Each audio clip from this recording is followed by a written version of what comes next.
It's not that everything in life that happens is good, but something good can come from everything that happens in life. And so, through spirituality, we understand how every single challenging situation, every single challenging relationship, every single challenging issue is helping us to upgrade our lives.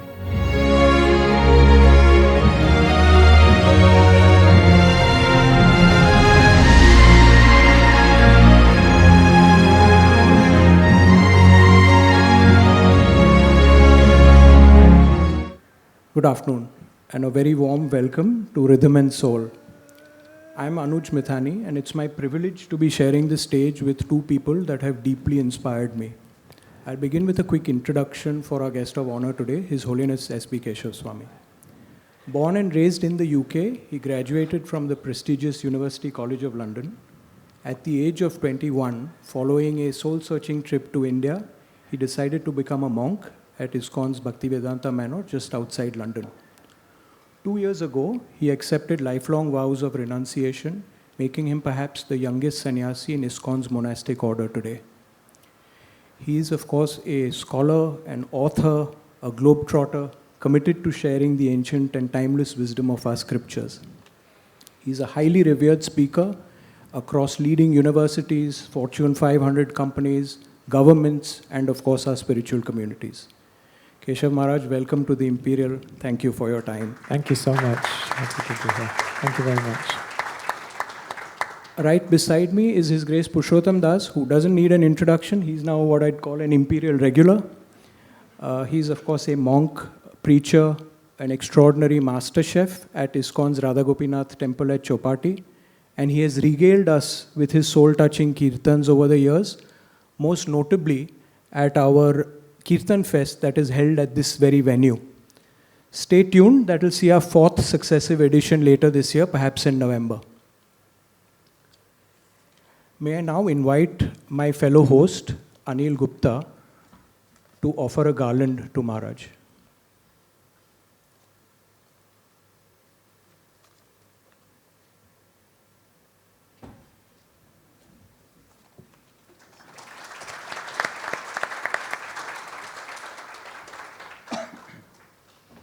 Okay, so now after a hearty lunch, it's now time to nourish our souls. Over the next 75 minutes or so, we will have an interactive conversation touching upon contemporary issues and challenges in the pursuit of spirituality. The initial questions will be led by Purushottam Prabhu and myself, and then we will throw it open to you, our audience, for your questions, your comments, and your reflections. If that's okay, we'll slowly get started. I just wanted to add on behalf of all our hosts that we are overwhelmed by your turnout today. We are also deeply touched by the august presence of such senior brahmacharis, counselors and devotees present today, all under the able leadership of our fearless leader, His Grace Gauranga Das. With that, I would request Purushottam Prabhu to kick things off. Hare Krishna. Maharaj, first of all, my immense gratitude to you for being here this afternoon. It was a long cherished desire of so many to have you here and this day is actually a dream come true for all of us. I observed one thing here while Maharaj just entered. The one thing that struck me was that amongst the entire audience that we have, the august assembly that we have, you are the tallest of all. Of course, you are not just physically tall, but you are way, way, way spiritually ahead of all of us. And we need your deep insight, guidance to actually help us out. In fact, in a Hindi, there is a saying, बड़ा हुआ तो क्या हुआ जैसे पेड़ खजूर पंछी को छाया नहीं फल लागे अति दूर. I'll just explain the meaning of this. It says that what's the point of being a very tall tree when that same tree cannot provide any shade or shelter to anyone? And what's the point of being so tall when no one can really catch and no one can really have the fruits that are hanging there up. But Maharaj, we have seen in your case that you are not just tall physically, you are actually so deep within that you have touched the hearts of millions all across the globe. And you are not only giving shade and shelter to people all across, but we are actually benefiting the fruits of all your hard work, sacrifice, and austerities that you have gone through so many years. A big round of applause for Maharaj once again. Without taking much time, would like to ask you a few questions, with your permission and with your blessings. The first question to you, Maharaj, it's very personal. I hope you won't mind. How is it that a student of computer science and management ended up becoming a monk when in today's day and age, monks are being perceived and seen as parasites in society by some? Was there an epiphany, a moment of epiphany that made you take this decision? And of all the spiritual path in front of you, why did you choose only this one? Thank you so much for this question. It's a question my mother has often asked me. Before I continue, I'd just like to say thank you to Anuj and Purushottam for your wonderful introduction, and thank you to all of you for coming this afternoon. It's really an honor for me to be here. Mumbai, I've been mentioning in the last few days, is like my spiritual home. When I was 21, I became a monk, as Purushottam explained, and Mumbai was the first monastery temple that I ever lived in. And here I feel like I developed my roots, my initial impressions in Chowpatty temple here. And so it's always a beautiful occasion to come back. And yes, I made that journey when I was 21. I decided, much to the shock of my parents, that I would not pursue a career in the corporate world, but instead I'd go and come to India and explore the spiritual path. I think pinpointing any one reason why I segued into this kind of life is difficult. The Bhagavad Gita explains that each one of us are spiritual beings, and this life is simply a chapter. So each one of us come into this world and we have different personalities, we have different inclinations, we have different feelings in our heart and are attracted to different things. And so for me, from a young age, simplicity, minimalism, and living in seclusion, solitude, these kind of things were very attractive to me. I saw people around me who were very successful. I was fortunate to grow up in a family where I received all the opportunities. But I saw relatives who had 2 houses, 2 cars, 2 phones, maybe too much. But still, something was missing in their life.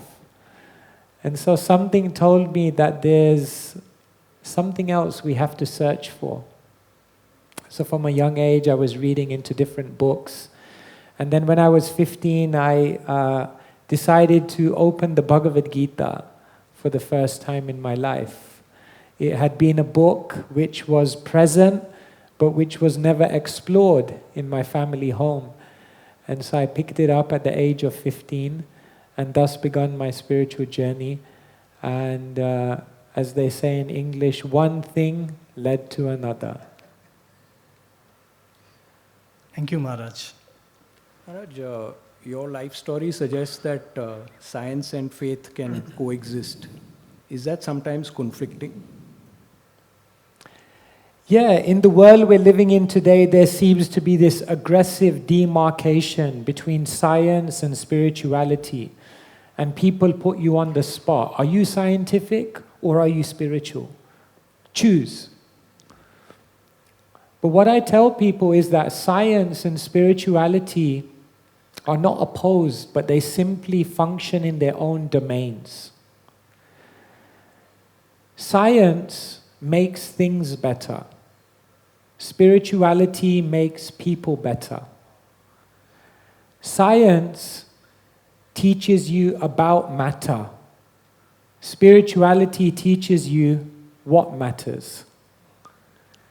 Science answers the questions. Spirituality questions the questions. Science will tell you the how and the what. Spirituality will tell you the why.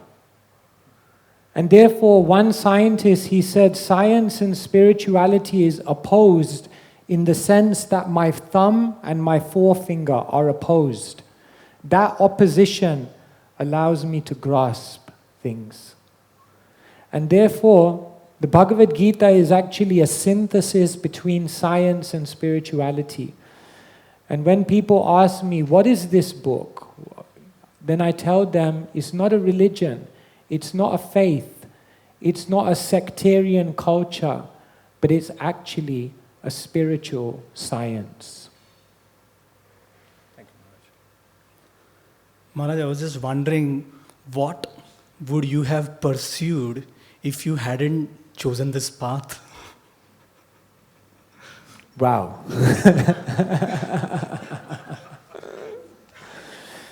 Well, I studied computer science and management at university, and I had a job in the corporate world. I was to move into programming or software engineering, something of that nature.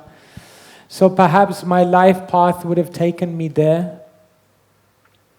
And one thing I do want to share with you is that becoming a monk is a life path. But there can be many life paths. And it's not that one is inherently more spiritual than the other. In our communities, we have people who function in the corporate world, individuals who have adopted various lifestyles whereby they make wonderful contribution to the world. And all of those can be integrated with spirituality seamlessly. But for me, my path was a little different, and thus I became a monk. Thank you for giving a very balanced one. Maharaj, I think this audience is now very familiar with the saffron robes and the shaved head and the tika. But could you tell us a little bit about the stick? I've also heard that there's a specific backstory to this stick, if you could care to share. Yes, this often shocks people, especially when you're 7 foot tall and you hold around one of these. So this is known as a danda, and this is the staff of a renunciate.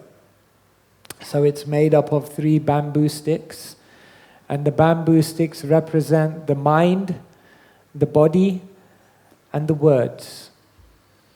And when we accept vows of renunciation, then we carry the staff with us in order to remind ourselves that our life is now dedicated to serving others with mind, body, and words. Rabindranath Tagore, he says very beautifully, I went to sleep and I dreamt that life is joy. I woke up and I realized that life is service. I began to serve and I realized that service is joy. Amazing. So we try to inculcate this very deep sense of selflessness within us, because they say you earn a living by what you get, but you earn a life by what you give. And so this is part of the culture that we try to instill deep within our own heart. Thank you, Maharaj. Maharaj, many people today feel disconnected and disillusioned with organized religion. And I think there are a number of reasons. There are perceptions of rigidity, intolerance, even extremism and violence. In this backdrop, is it possible to be spiritual without being religious? I'm also reminded of chapter 18, verse 66, where Lord Krishna, I think, says to Arjuna, Sarva Dharman Parityajaya, which literally translates to abandon all varieties of religion and come to me. And I'm just wondering, did Krishna have the same concerns about the direction that religion was taking 5,000 years ago? Yeah. Once we were doing an event and someone asked, I invited someone and he said, no, I won't come. I will not come. I'm not into organized religion. I said, don't worry, you love us. We're completely disorganized. So it's very interesting. People have huge reservations about organized religion. What I ask people is, I say, do you like organized airports? Yes. Yes. Do you like organized supermarkets? Yes. Yes. Do you like organized schools? Yes. Absolutely. So the problem is not organization. Organization helps us to achieve things, to get things done. But definitely, as soon as there's an organization, then there's the opportunity for many other things to come into play. Power, position, profit, prestige. Right. And therefore, these things then begin to cloud the original purpose of that organization. And so organized religion in and of itself is not a problem, but it's just ensuring that the purity of what that organized religion is meant to deliver does not become compromised in the process. And so, ultimately the word religion comes from the Latin ligare. Re means again, and ligare means to connect. So religion is that thing which allows you to reconnect with divinity. And so organized religion is just simply a group of individuals who are assisting and inspiring and encouraging each other to again reconnect with that divinity. That is what real religion is. So whether one wants to call themselves spiritual, whether one wants to call themselves religious, these are ultimately just terminologies. But the real thing is, what we're all seeking within our hearts of heart is to connect with something beyond ourselves. The famous Christian writer C.S. Lewis says, if I find in myself a desire which no experience of this world can fulfill, then I must conclude I was made for another world. And so, deep inside each one of us, we are seeking to connect with something higher. And whether you do it through religion, whether you do it through spirituality, whether you do it through yoga, is ultimately inconsequential. The main thing is making that connection. Thank you, Maharaj. Maharaj, let's dive into a few conceptions or perhaps misconceptions about spirituality, and maybe we can do this in three parts. In the world today, when we look around, we see that the East is, spiritually affluent, but perhaps materially lacking. On the other hand, the West is prosperous, abundant, even hedonistic, but spiritually deficient. Can you actually progress materially and spiritually at the same time? Or is this some sort of trade-off which makes this a difficult and inconvenient choice? The first and most important question to answer is, what is wealth? What is prosperity? What does it actually mean to be rich? What we tell people is that the richest person is not the one who has the most. The richest person is the one who needs the least. And therefore, one can have so many things. But if there is a vacuum in the heart, if there is a feeling of emptiness, if there is still a need to keep searching, keep looking, then we can in one sense say that person isn't actually wealthy. And so, it's not simply that material wealth, material prosperity, material opportunities make someone or make a country wealthy. Of course, every country, every person needs a basic amount in order for proper sustenance and security in their life. And each one of us in our lives, we need the same. However, simply increasing material prosperity may not necessarily increase happiness and may not actually be the measure of success that we want to pursue. And so, Srila Prabhupada, when he came from India to America, he married the two. And he said we should look at the technological, economic, and kind of infrastructural advances of the West, and we should marry that with the knowledge, the wisdom, the culture, the depth of tradition of the East. And if we marry those together, then it can be an incredible combination. And so, I guess that is a way forward, a progressive way forward. Thank you, Maharaj, one more misconception or conception, as Anujji said. A lot of the people in this world have this feeling and this notion that spirituality is all about leading a virtuous life, be good, do good, at the max during the weekends, do some yoga, meditation, or during the weekdays, one of the days just avoid eating meat or alcohol. Maharaj, what do you think? Is this light touch approach enough? Or do we need a defined process or an institution? At the same time, is this substance more important than form? It's a general rule in life that whatever you put in, that is what you will get out.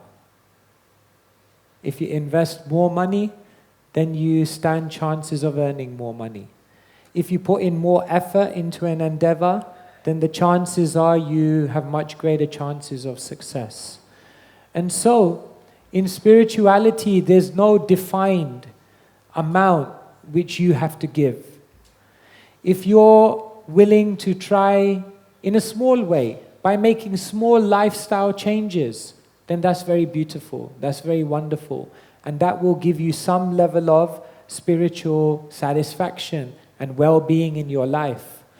However, there are much greater things to be gained from the spiritual path. For example, I could give you a mobile phone, an iPhone 15. And if you like, you could use it as a door stopper. And it probably would work. But you'd look at me and say, is that the best use of an iPhone 15? You could use it for much more significant things. And so what we see in the world today is that people utilize spirituality. They utilize these processes contained within religious traditions, but they use it for a very lesser gain. And so, there's so much to explore, there's so much to experience, and there's so much to be gained in terms of well-being and happiness in our lives. But that means we have to delve a little bit deeper than just the cultural, than just the lifestyle, and actually get to the heart of the spiritual tradition. Like that. Amazing, Maharaj. We hardly know how to really tap the real potential that we actually have. Amazing. Thank you. Thank you.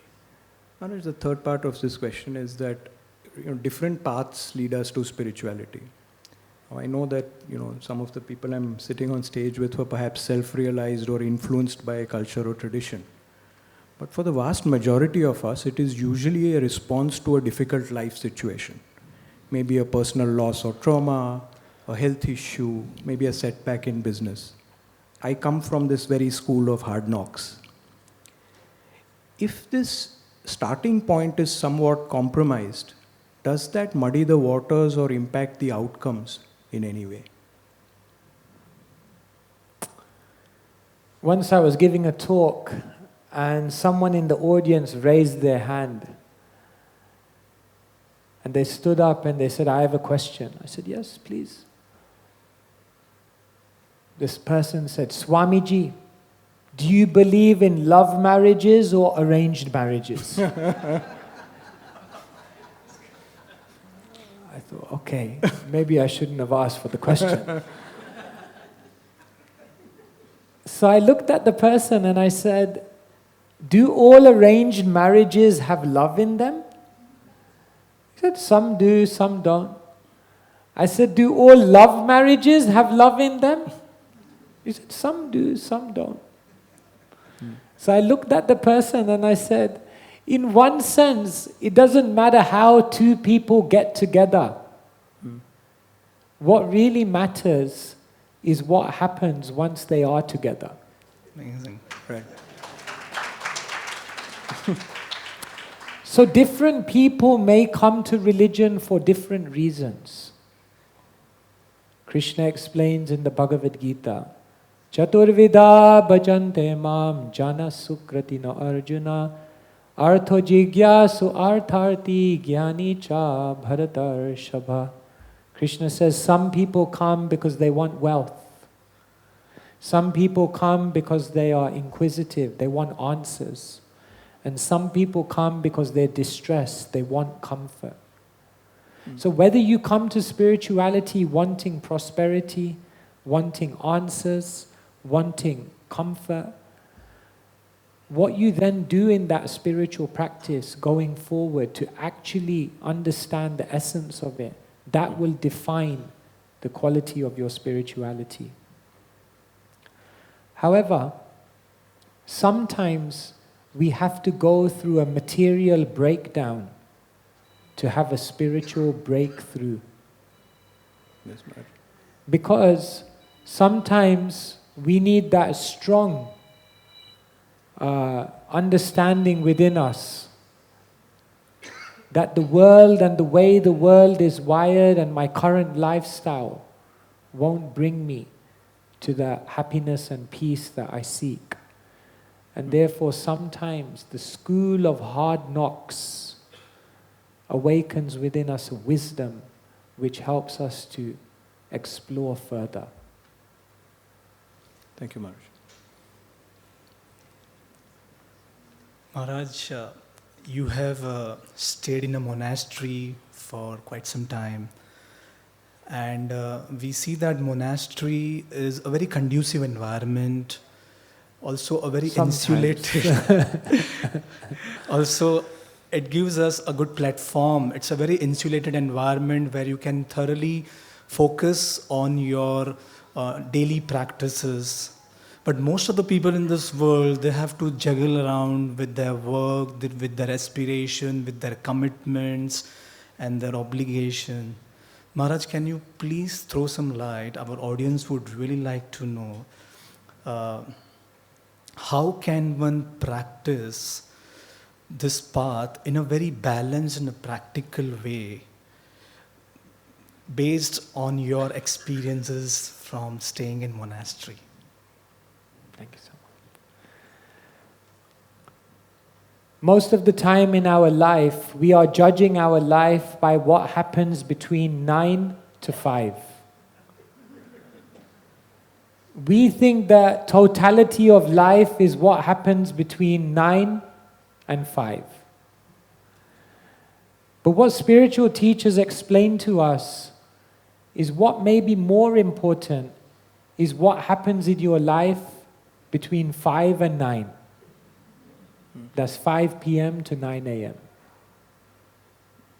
If we use the time outside of our interaction with the world to re-energize, to realign, to rejuvenate, to re-inspire ourselves, then if we take that time outside of our interaction with the world to do these things and nourish our soul, then when we come out into the world, we'll have a completely different experience. So what I encourage people to do is to join the 5 a.m. club. So I tell people, you have to join the 5 a.m. club before you meet the 9 a.m. reality, or it will become the 12 p.m. catastrophe. So therefore, one practical thing that everyone here can do is try to take 1 hour of sacred time every single morning to basically nourish your soul. And sometimes people say, but what will I do in the morning? What do I do at that time for 1 hour? So I tell them 15, 15, 15, 15. 15 minutes, move. That doesn't just mean move out of bed. Move out of bed, move the body. Do some yoga, do some pranayama, get the blood circulating. 15 minutes, move. Then 15 minutes, meditate. Now you've energized the body, now calm the mind. Then I tell people 15 minutes, read some wisdom, nourish your intellect with some higher dimensional insights. And then 15 minutes, reflect. Try to write a journal. Try to write some of your thoughts, your hopes, your fears, your observations, your aspirations in life. And like this, move, meditate, read, and reflect. And if you do that every single morning, day after day, for a sustained amount of time, then you will begin to see how your entire experience of the world begins to change. Because we don't see the world as it is. We see the world as we are. And therefore, if we cleanse the lens through which we see life, then we start seeing the world in a different way. Maharaj, just one question in this connection. A lot of the people nowadays, you said join the 5 a.m. club. A lot of the people actually go to sleep at 5 a.m., especially in Mumbai. So can you please explain the importance of that 5 to 9? Why is it only 5 to 9? Can you please share that? In the Bhagavad Gita, Krishna explains that in this world there are different energies. The whole world is energy. And Krishna says there are 3 primary energies which are functioning. Tamas means the ignorant energy. Rajas means the passionate energy. And Sattva means the illuminating energy. And therefore, these energies pervade everything in the world. The food that you eat, the clothes that you wear, the environments that you're in, and also the times of day. So it's explained that the first 8 hours of the day are sattva, illuminating hours. The middle 8 hours of the day are rajas, passionate energy. And the final 8 hours of the day are tamas, or the ignorant energy. So if one is wise, then what you'll do is when the energy is the ignorant energy, that's when you will use the time to rest your body. When the time in the day is the passionate energy, then you'll align yourself with that energy and use that time to get things done. And when the time of the day is the illuminating energy, that's the time when you'll step away and you'll try to upgrade, uplift, and elevate your consciousness. And therefore, have you ever tried to swim in a river against the current? Very difficult. But if you go with the current, it becomes seamless. So many people are only utilizing 10 or 15% of their potential because they're not aligning themselves with the energies that are in the environment. And so we encourage people, don't waste the morning hours. They are incredibly valuable. Thank you for that insight.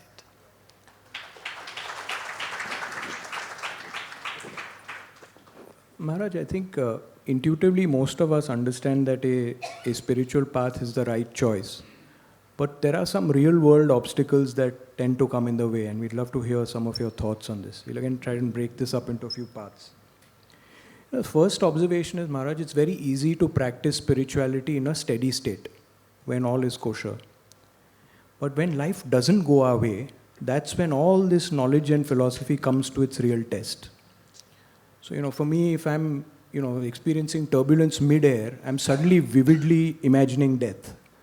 Or maybe perhaps for a business person here, one underhand maneuver by a competitor and then all fair play and integrity is out when you retaliate.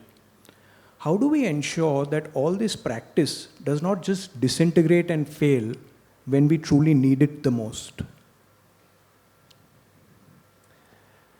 The world we're living in is full of obstacles. But the world, I tell people, is perfectly imperfect. All of those challenges, all of those obstacles, all of those issues, and also that annoying boss, all of those people are there for a reason. However, we can only respond to those obstacles, we can only respond to those challenges, we can only respond to those issues in a progressive way if we have taken that time to uplift our consciousness. And therefore I said, you have to join the 5 a.m. club before you meet the 9 a.m. reality. Now, obstacles in the world are not your enemies. In spirituality, we learn the art of becoming comfortable with the uncomfortable.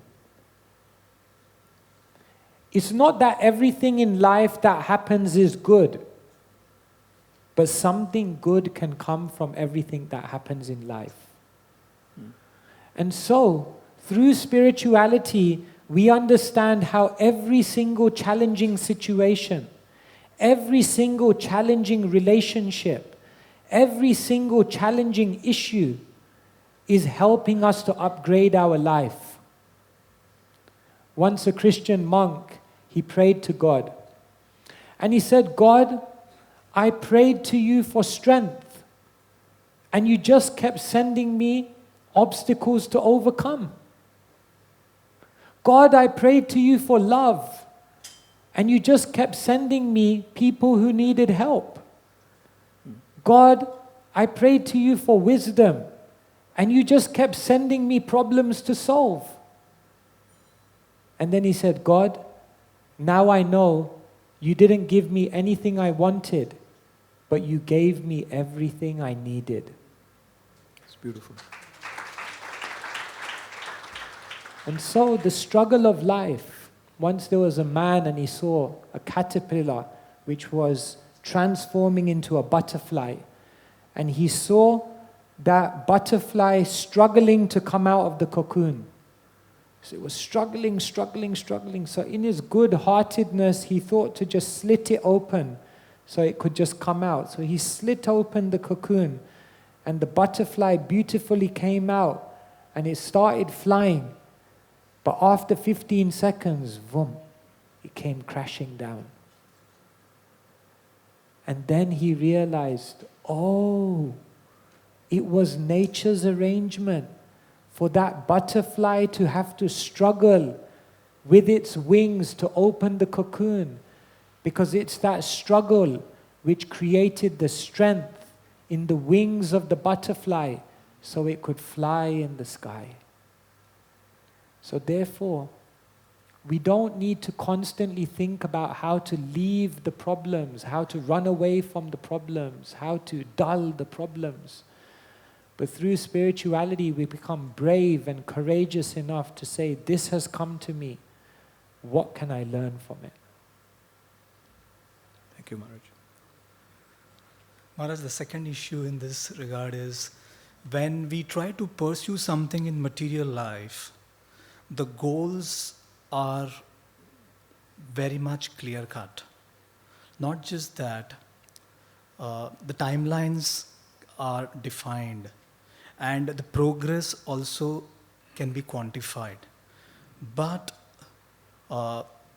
when we try to pursue something in spiritual journey, we often see that the goal or the destination is quite hazy or nebulous. At the same time, many times it actually may take more than one lifetime to even reach your aspired destination. And we can't even quantify or measure the progress. So my question to you is, can we apply the performance metrics of this material world to spirituality? Let me ask you a question about love. When a man and woman come together for a relationship, is there a defined time in which love should come about? Are there clear measures of how I can quantify your love for your partner? Is it that sometimes you fall in love and then later on you fall out of love? But does that make the relationship any less real? It's still a real relationship. It's still a real experience. And it's still something which defines you in so many ways. Spirituality is a science, but it's also a relationship. It's a relationship of love with divinity. And therefore it can't be mechanized. It can't be structured in a box. It grows and it takes its twists and turns and it evolves in its own beautiful ways. And the only really real way in which you'll experience that is if you go on that journey yourself. No one can tell you what that love feels like. You have to experience that love for yourself. And yes, you need some faith.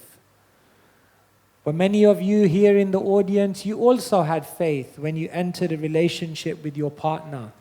Did you do a criminal record check on them first? Did you do a criminal record check on your partner? No. You were attracted. The heart was moved. And then you said, let's try.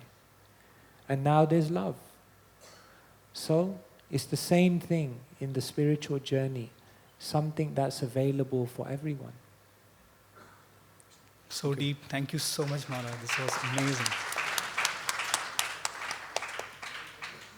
The third observation is that can we actually be genuinely spiritual when pursuing our careers and business? Now, today's audience is drawn from industry, investment banking, private equity, where the definition of success is things like growth in revenue and expansion of margin and creation of value.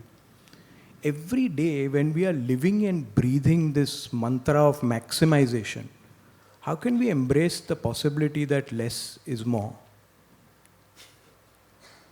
You're asking someone who's never had a proper job in their whole life. But I can still speak from an authoritative position. There is a difference between growth, progress, and success. In the world we're living in today, people conflate these three things and think they're the same. So if I'm growing, then I'm progressing, and therefore I am successful. But what our spiritual teachers tell us is that there's a difference between growth, progress, and success. Growth means you're growing in your position, you're growing in your power, you're growing in your possessions, you're growing in your net income. that doesn't mean you're progressing. Because only when you're growing, but you add character, values, balance, lifestyle. In other words, it's not just it's not just growing, but it's how you grow. And if you grow in the right way, with character, with ethics, with all these things, then you progress. However, that progress in and of itself is also not success. When you use your progress in contribution, when you use your progress in spiritual service, when you use your progress to benefit others more than just yourself, then that progress becomes success. And that success brings happiness. Wow. And so, we call this the Dharma of capitalism.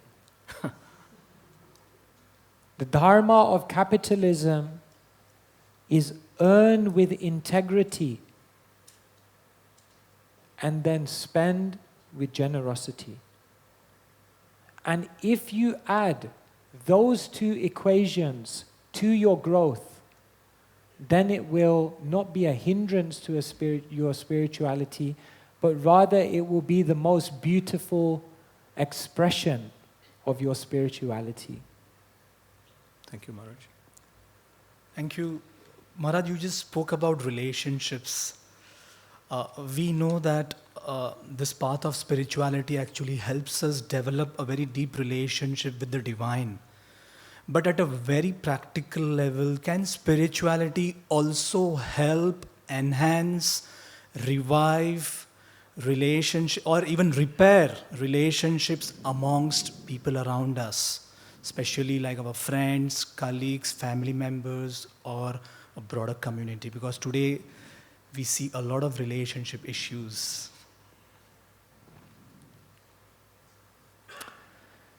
There are different types of relationships. Let me share with you the mathematics of relationships. In the mathematics of relationships, 1 + 1 can equal 0.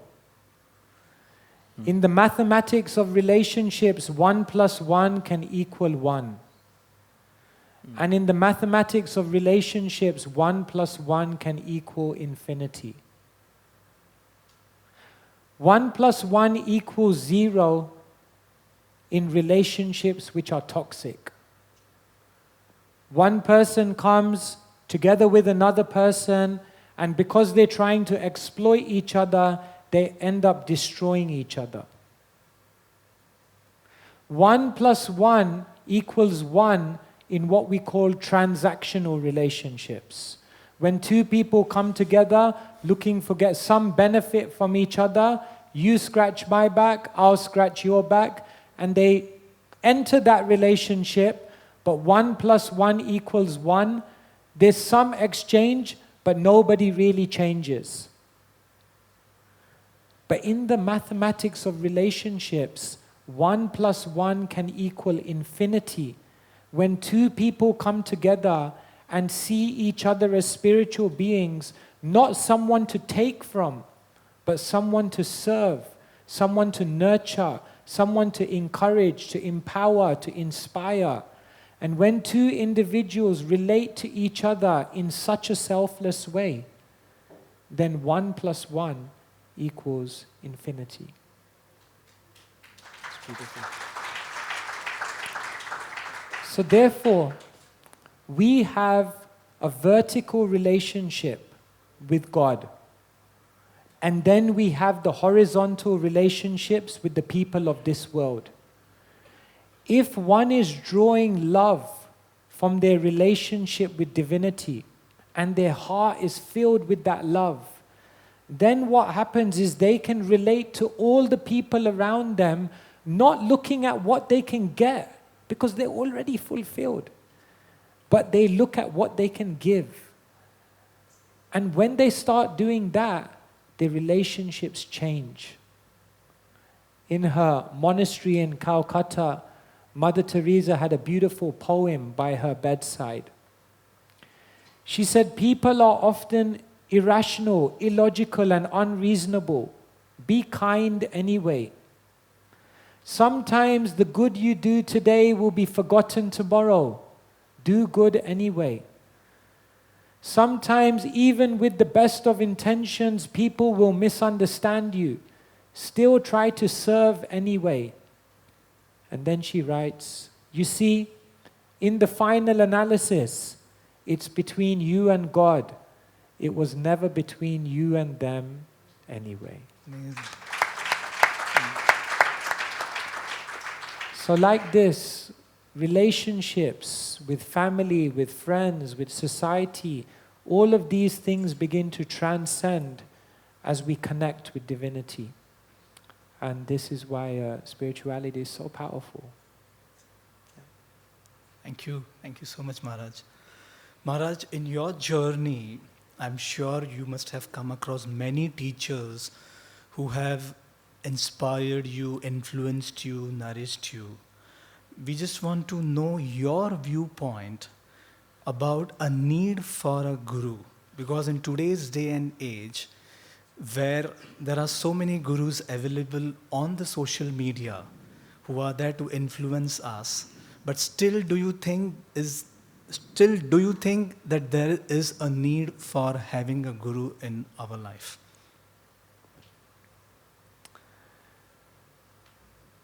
Everyone will follow a guru. When we're born, our parents are our gurus. When we grow up and we go through school, our teachers are our gurus. When we grow up and we get an iPhone 15, then you know what happens. We also have a guru. Because we are constantly within ourselves trying to access knowledge beyond ourselves, trying to access something which will uplift and elevate and improve us. And therefore, therefore everyone will accept a guru. There's no question of it. And even if someone says, "I don't accept anyone as a guru, I make my own decisions," then your own mind is your guru. One who accepts themselves as the guru accepts a fool for a disciple. So, having someone in your life, you know, the greatest gift you can have in your life is someone who has more faith in you than you have in yourself. Amazing. Amazing. That's a guru. A guru is someone who can give you a vision for your life that is much greater than what you could have come up with yourself. And therefore, instead of seeing a guru as something very limiting, something very rigid, something very almost suffocating, see the guru as someone who can unlock and open new worlds of possibility that you never knew existed. This is the most beautiful relationship you can have in the world. And this is available for everyone. Thank you. Thank you. Maharaj, we live in an era of information overload, especially in the realm of self-help, personal life coaching and development. But curiosity or inclination does not always translate into determination or action. What steps can actually lead us towards true transformation? There's two ways you can get blinded. Number one, if there's no light. And number two, if there's too much light. I'm not looking at these lights. Interesting, isn't it? Yes. You can get blinded both ways. So sometimes in the world we're living in today, it's an overload of information. I studied at UCL, I studied information management. Yes. Because this overload of information. How many billions of emails are sent? How many news feeds? How many social media reels? Bombarded. You know how much information the average person processes every single day? 70 gigabytes. That's how much information is being processed in the brain every single day. So our mind is all over the place. They said we were nowhere, and then we progressed and we came somewhere, and then technology came and now we're everywhere. But because we're everywhere, we're constantly elsewhere. And therefore we're practically nowhere. So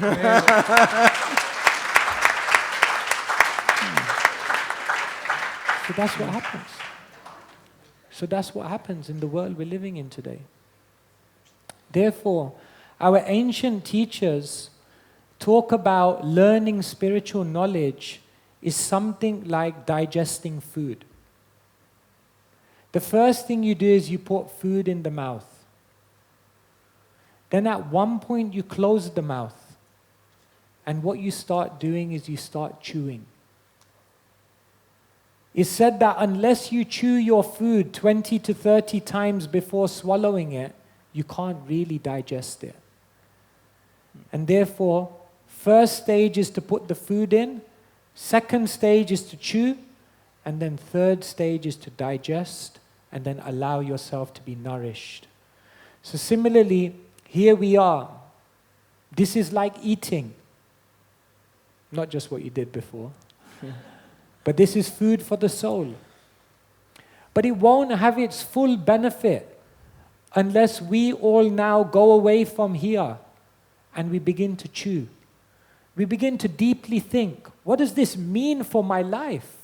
What does this mean for me when I wake up tomorrow morning? When we do that chewing process, then what happens? We digest that knowledge. And then what happens is you transform your character. You become a different person. But if we just keep chewing and chewing, becoming consumers of information, then it's just like opening your mouth and just putting more and more and more and more and more and more. And then what? So therefore, we must become very thoughtful. We must think. But in an age of mass distraction, it's very difficult. But this is what the spiritual people do. Thank you. Maharaj, how do we reconcile with the existence of so much suffering and misery that we see in the world with a concept or an idea of a compassionate and a benevolent higher power? When we see suffering in the world, it pains our heart. No amount of philosophy, no amount of logic, no amount of rationale that we give to it will pacify the heart. Because by nature we are compassionate beings, so when we see other people suffer, to any humane soul, it will be painful. However, we have to understand that even behind that pain, as difficult as it is for our heart to accept, pain also has a purpose. To understand the depth of the love of God, one has to understand the length and the breadth of their existence. I'll explain what I mean. The Bhagavad Gita explains that the length of our existence is longer than we think. This life is one chapter in a longer story. And what we're going through in this chapter is linked to things that happened previously. And what we're going through in this chapter has consequences which will play out in lives beyond this life. And therefore, to try to deconstruct the whole plot of a story by looking at one chapter is practically impossible. However, we must understand there is a backstory and there is a forward narrative. Understanding the breadth of our existence means to understand that we are not simply material bodies, but we are spiritual beings. And therefore, no matter how much pain is caused to this body, the soul is always protected by God. And so, when we understand the breadth of our existence and the length of our existence, then we can begin to understand the depth of God's love. Even when it seems like there are things happening in this world which are extremely painful. So, in the Bhagavad Gita, we have the concepts of karma and reincarnation. These are not concepts that we throw at people to judge them. Oh, you're suffering because it's your karma. No. But we understand that there is some reason why every soul has to go through these experiences. But as spiritualists, we're ever compassionate and we're ever soft-hearted to try to assist them in their suffering. Like this. Thank you so much, Maharaj. The way you explained, that was far more convincing than what actually you spoke, because you spoke so much from your heart. Thank you so much, Maharaj. Maharaj, in this context, I'm reminded of the words of Hubert Reeves, the Canadian astrophysicist, who once said, and I will quote, "Man is the most insane species. He worships an invisible God but destroys a visible nature, unaware that this nature is his God." This tragic irony begs the question, can spirituality actually solve real-world problems like war or conflict or ecological degradation or perhaps hunger and poverty? In our Eastern theology, we understand everything to be personal. Earth is not just a resource. Earth is the mother. Bhumi is your mother. The first step to exploiting something is to depersonalize it. The moment you depersonalize something, the moment you take the divinity out of something, then the very next step is that you will exploit it because you will simply see it as a resource. If everything is matter, nothing matters. And therefore, the moment we understand that the earth, the environment, is personal, it's divine, it's not just nature, it's divine nature, then it means we begin to interact with the environment in a different way. And so, when you go back to every single environmental problem, every single economic problem, every single social problem, and you take it back to its root, then you will see that the root of the problem lies in a lack of spirituality. Therefore, Albert Einstein said, you can't solve the problems of the world with the same type of thinking that created them in the first place. So it's materialistic thinking, it's mechanistic thinking that created these problems, and therefore you need another paradigm in order to counteract that problem.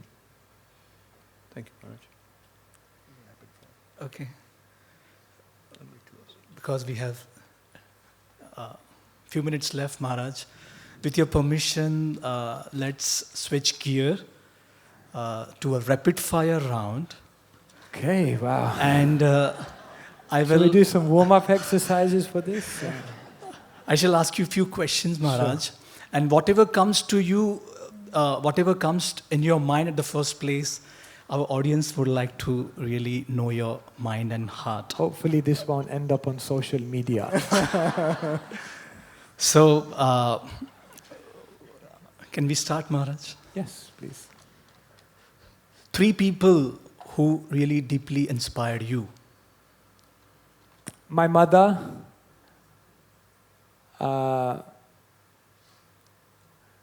Gandhi, and Srila Prabhupada. 3 favorite books of yours.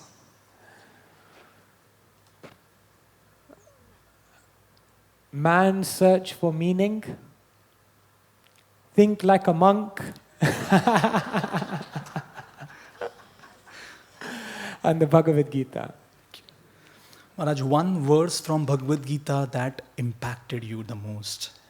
Right at the end of the Gita, Krishna says to Arjun, now I've given you all the knowledge, think about it, challenge it, analyze it, reflect on it, and then do what you want to do.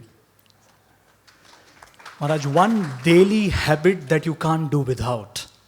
Eating, Happiest moment in your life. graduating from university, Sorry to ask this, a weakness that you are trying to overcome. stop being judgmental of others. The best advice you ever received. Don't worry, be happy. One thing that you dislike the most. When I see people exploiting others.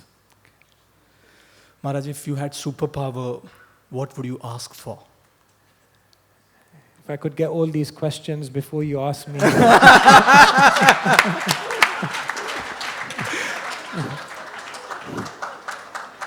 Your core strength. Consistency. Any regrets you carry? Telling my parents I wanted to become a monk.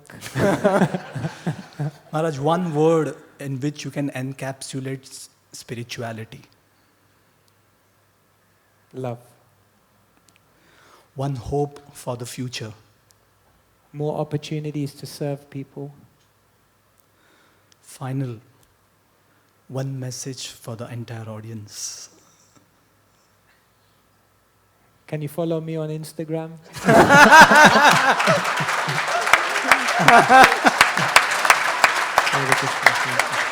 Thank you so much, Maharaj. Amazing. This has been an absolutely fascinating conversation, Maharaj, and we expected no less. If it's okay, can we take maybe 10-15 minutes for a few audience questions? I know they'd love to ask. So we have some volunteers with mics. Yeah. And if anyone has a question, you could please raise your hand and I'll direct one of them to you. We'll try and let as many people participate as possible. Hare Krishna Maharaj. Extremely grateful to Krishna for letting me be a part of today's chat. I've been a student of Prabhuji Nityanand Charan since the last 5 years. And I dare to ask him this question, but how do I join the 5 a.m. club? And another question is, we've been learning the Bhagavad Gita under his guidance the last 5 months. But there's a lot of unlearning to do when you're learning these things. How do you do that? Thank you. Thank you so much.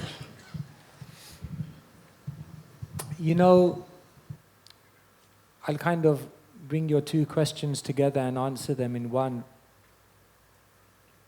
Bill Gates, he once said,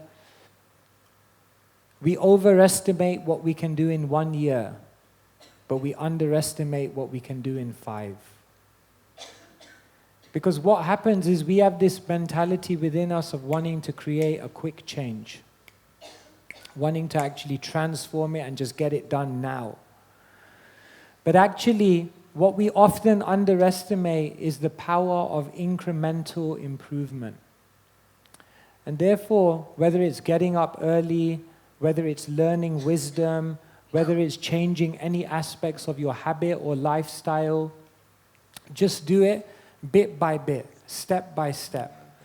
And that means go to bed half an hour early and wake up half an hour early. And like that, begin to just shift your schedules back to where the ultimate optimum is. And if you do it step by step, then you'll be amazed at how much you can achieve.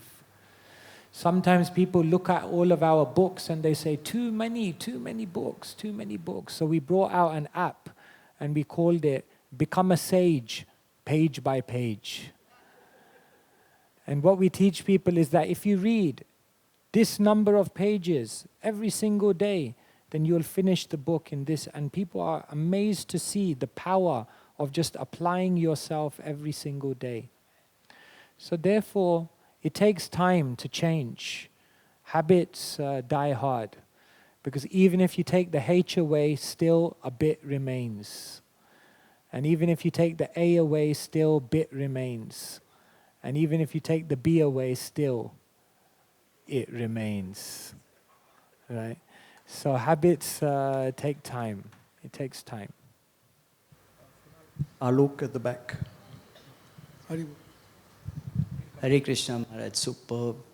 My wife and I, we teach breath and mantra meditation, and we have a living guru. The challenge is this whole expectation of instant gratification. So we have a 40-day commitment with our students. Once we teach you, do this for 40 days.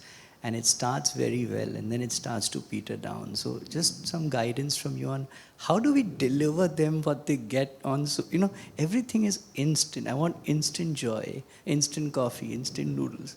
I want to give them something that just gives them instant faith to continue and then be on this glorious path. Hare Krishna. Yeah. The tendency is we start. They say actually modern self-development is like a matchstick. What happens is you light it and immediately it begins with a big glow and a big fire and a big illumination, and then soon it starts to come down, down, down, and if you keep your head, it will burn you, and then it extinguishes. And that's how a lot of self-development in the world, now they call it toxic positivity. Because it's claiming to help you do something, but you can't sustain it. In recovery programs, now addiction in the world is such a huge thing.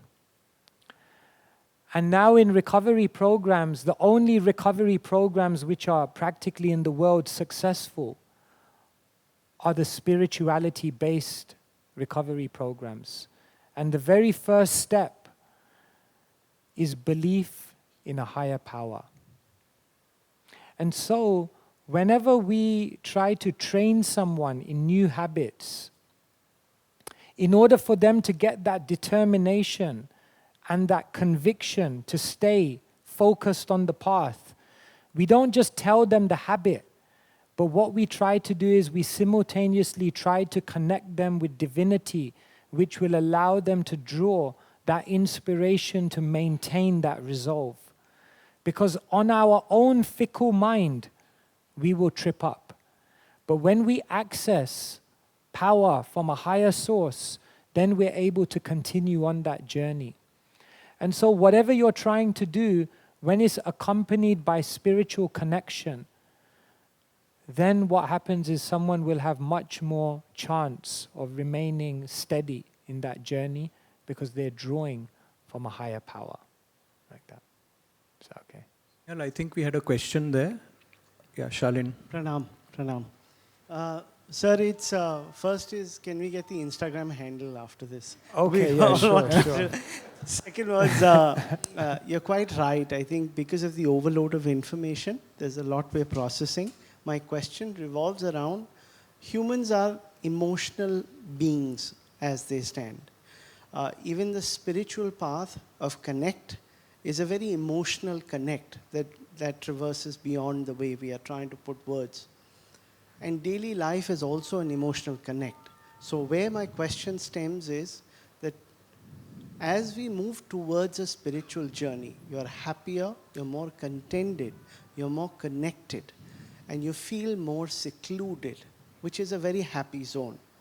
But on the other side, you are practicing your life in a daily journey where every reaction is an which includes whether it's a day at work or a relationship, and it sparks an emotion.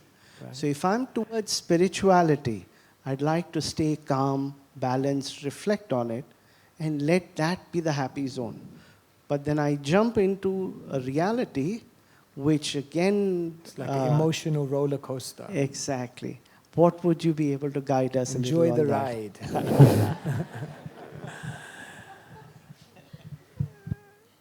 It's amazing how we become so emotionally affected by things, isn't it? You can wake up in the morning and someone just looks at you a little funny, and then the whole day you're thinking, why did he look at me like that? It's like when you have a mango and the mango fiber gets caught in your teeth. The whole day, the tongue is only going there. So the mind is always like that. You see, spirituality is not devoid of emotion. Here we come to you teaching and sharing you the knowledge of the Gita. And the knowledge of the Gita is the knowledge of yoga, but specifically bhakti yoga. The yoga of love, the yoga of knowledge, devotion, the yoga of emotional expression. So emotions are not a bad thing. We want to laugh, we want to love, we want to live. These are very natural expressions of the soul. However, those emotions need to be redirected spiritually. So I will just offer you one thing which can really help you on your journey in order to regulate your emotions and redirect them. An African proverb tells us, if you want to walk fast, walk alone. But if you want to walk far, then walk with many. And so, if you develop good spiritual friendships, if you develop close associates on this journey of spiritual life, and you share and you exchange and you open your heart to them, your hopes, your fears, your struggles, your successes, then in that emotional exchange with spiritual friends, what you'll find is that your emotions become spiritually refined. And you won't become emotionless, but you'll become full of emotion, but it will be spiritual emotion. And it will elevate you and inspire you in your life rather than hinder you. Okay, thank you. We had Ayush in the crowd. Okay, we'll come back to you. Hare Krishna. Thank you so much. Blessed to be getting the opportunity of listening to you. I have a bit of a confusion from childhood till now. When growing up, from the spiritual people and plus the elders like grandmothers, we always have heard, getting the birth of human being, you get the opportunity only once. So your best karmas you can do like spiritual reading, chanting, doing your good karmas only in human birth. So is it a fact that we are born only once as a human and the incarnation again will not be that as a human being? I mean, I would like to hear from you and take that belief actually till now and not be confused though. Thank you so much. Thank Wonderful you. question. Really appreciate it. The Bhagavad Gita explains that there are 8.4 million species of life. Some are aquatic, some are trees, some are land animals, all kinds of different creatures. Just a side note, Sanskrit is a very beautiful language. The Sanskrit word for a land animal is mriga. Ga means to go, and mriga means one which goes on the land. So a land animal is known as mriga. A bird is known as kaga, one who goes in the air. So if a land animal is known as mriga, a bird is known as a kaga, then do you know what a tree is known as? Naga, no go. Ain't going anywhere. Staying in one place. Very interesting language. Very logical. So all these species of life are there. And what Krishna explains in the Bhagavad Gita is that we appear within one of these species according to our activities. And Krishna explains that once you come to the human form of life, then it's a very, very unique opportunity. Because a human being has intelligence, a human being has discrimination, a human being can ask the question, why? Why am I here? Why do I suffer? Why do people have to die? Why does this earth even exist? So therefore it's said that one who doesn't ask the question why is wasting their human form of life. So what Krishna explains is that in this life, if we don't ask the right questions, then we'll come back again. Krishna says you can come back again as a human. It's possible, depending on your karma. But once you have the human form of life, it should be utilized with great care, because it's an opportunity which was perhaps received after many, many millions of births. But yes, you can become a human more than once. Possible. Thank you. Just a side note on reincarnation in human births. This could only happen in India. Some years ago, there was a newspaper article in India where there was one man who remembered his previous birth. And in his previous birth, he was shot. He was assassinated. So that case was closed because they never knew who the killer was. So then he got reincarnated, and then he went to the police and he said, I know who killed me. I said, how do you know who killed you? Then how are you still alive? And he said, no, I'm talking about my previous life. Oh, okay, your previous life. So he said this was the person who perpetrated the crime. So the police began investigating it. They said, my God, it's like it all fits together. So finally there was a court case, and for the first time in history, someone was a witness in their own murder trial.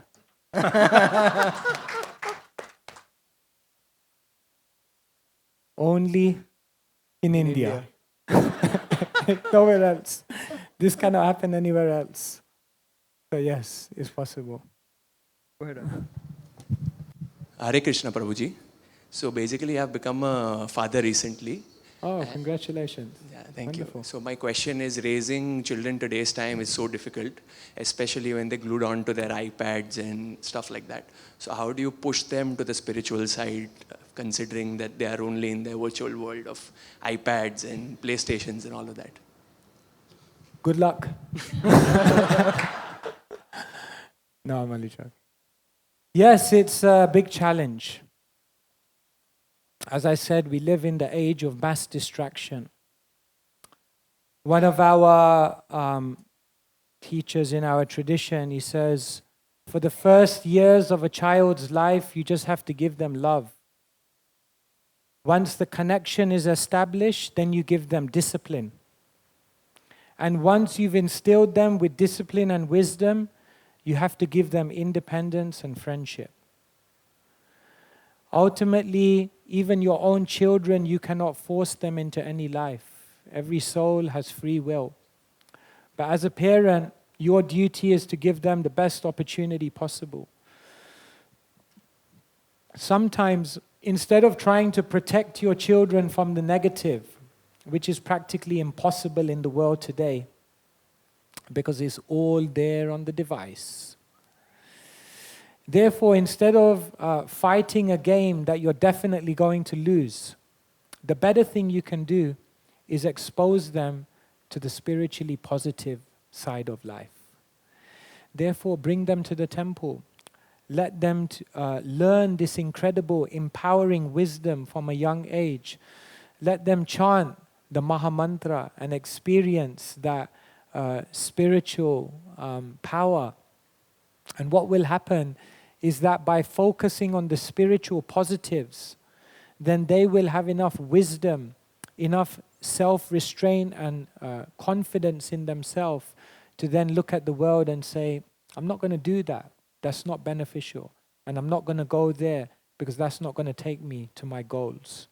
So therefore, try to expose them as much as possible to spirituality. Thank you. We had a question here. This will be our final question. Hare Krishna Maharaj, Danvar Pranam. Thank you so much, feeling so blessed to have your association. Maharaj, sometimes spirituality is like an uphill climb with progress seeming very slow, sometimes even reversed. And despite putting our best efforts, a lot of challenges. So could you please guide us on how we can stay motivated and not lose hope on this path? Thank you. Thank you so much. Don't simply see how far you have left to go, but also appreciate how far you've come from where you were. You see? Sometimes we look at the ideal and we think so far away. But then we can, in those moments, take a look back and say, who was I 1 year ago? Who was I 5 years ago? And how far I have come. That means it works. That means spirituality has changed me. That means I have the power to transform. And that means if I continue on this journey, then I will get to my cherished destination. Krishna is very kind. He's not expecting you to be perfect, but he just wants you to try your best. When a plane goes from one airport to another, there's a flight path. And did you know, on any given flight, the airplane is only really on the flight path for about 30% of the journey. Most of the time it's either this side or this side because of wind and so many. But the incredible thing is, after 8 hours, footnote if it's Air India. No, I'm joking. After 8 hours, it still reaches its destination. Even though it was off the flight path for 70% of the journey. Why? Because the pilot was always coming back to the flight path. So just keep coming back and try your best. And then you'll reach the destination.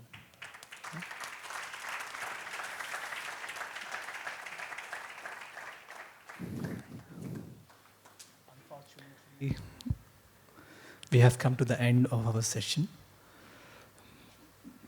We wish to thank all of you from the bottom of our heart for being here this afternoon and making this a very, very uplifting event. And Maharaj, we cannot thank you enough for gracing us and guiding us with such a profound wisdom, which was articulated with such clarity. May we request everyone to, again, please give a big round of applause for Maharaj.